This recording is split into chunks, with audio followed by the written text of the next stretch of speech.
YCP నేత Devineni Avinash hot comments చేశారు. ఎన్టీఆర్ జిల్లాలో రేషన్ బియ్యం మాఫియా జోరుగా కొనసాగుతుందన్నారు. కూటమి ఎంపీలు ఎమ్మెల్యేలు రేషన్ మాఫియాలో భాగస్వామ్యం అయ్యారని చెప్పారు. ప్రభుత్వానికి సహకరించే పేపర్లలో కూడా రేషన్ మాఫియా గురించి వేశారని తెలిపారు. రేషన్ బియ్యం దందా వెనుక ఎంపీ కేశినేని చిన్ని ఉన్నారని, ఇద్దరు అనుచరులతో రేషన్ మాఫియా నడిపిస్తున్నారని ఆరోపించారు. ప్రతి ఎమ్మెల్యేకి 20 లక్షలు చెల్లిస్తామని బేరం కుదుర్చుకున్నారని తెలిపారు. పేదలు తినే బియ్యాన్ని కూడా అవినీతికి వాడుకుంటున్నారని అవినాష్ ఫైర్ అయ్యారు.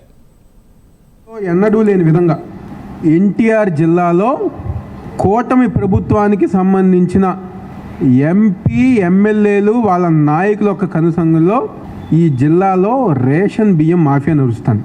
ఆ విషయం నేను చెప్పట్లా, లేకపోతే మా పార్టీయో లేకపోతే మాకు అనుకూలంగా ఎవరైనా ఉంటే వాళ్ళేం చెప్పట్లా. ఈరోజు స్వయాన వైఎస్ఆర్ కాంగ్రెస్ పార్టీ తరపు నేను చెప్తున్నా, ఏదైతే ఈ దందా ఉందో, రేషన్ బియ్యం దందా ఉందో, దాని వెనకమాల ముఖ్యమైన కారణం విజయవాడ పార్లమెంట్ సభ్యుడు కేశినేని చిన్ని ఉన్నాడు.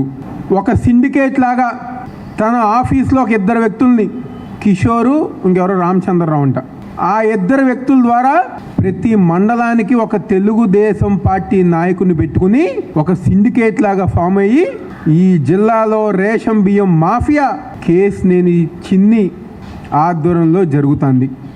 గతంలో